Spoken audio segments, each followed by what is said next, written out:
एक रोज एक औरत रोती चिल्लाती आपकी खिदमत में हाजिर हुई।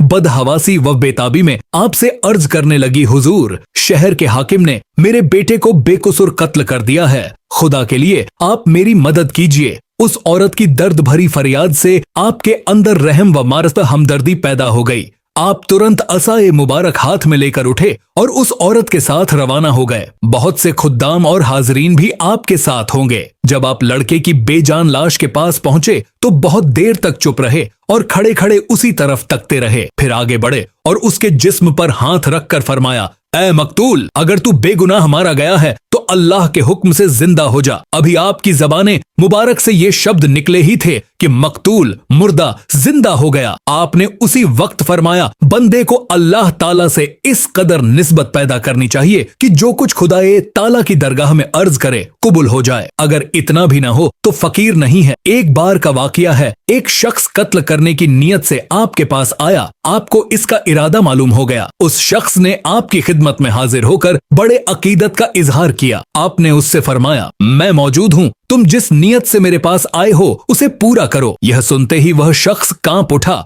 और बहुत आजिजी से कहने लगा, हुजूर, मेरी जाती ख्वाहिश यह नहीं थी, बल्कि फलां शख्स ने तुझे लालच देकर मजबूर किया कि मैं इस नामुनासिब हरकत को करूं। फिर उसने अपनी बगल से छुरी निकाली और आपके सामने रखते हुए अर्ज किया, आप मुझे इसकी सजा दीजिए।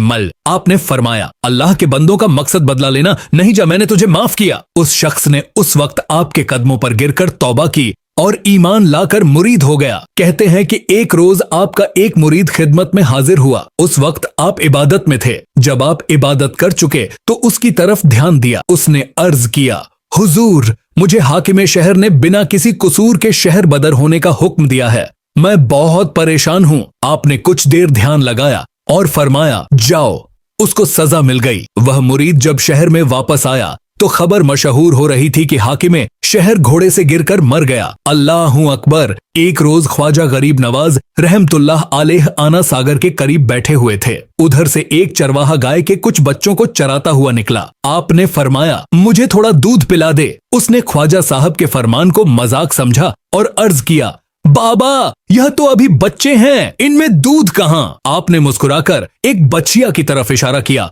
और फरमाया, भाई, इसका दूध पीऊंगा, जा निकाला ला। वह हंसने लगा। आपने दोबारा इरशाद फरमाया, बर्तन लेकर जा तो सही।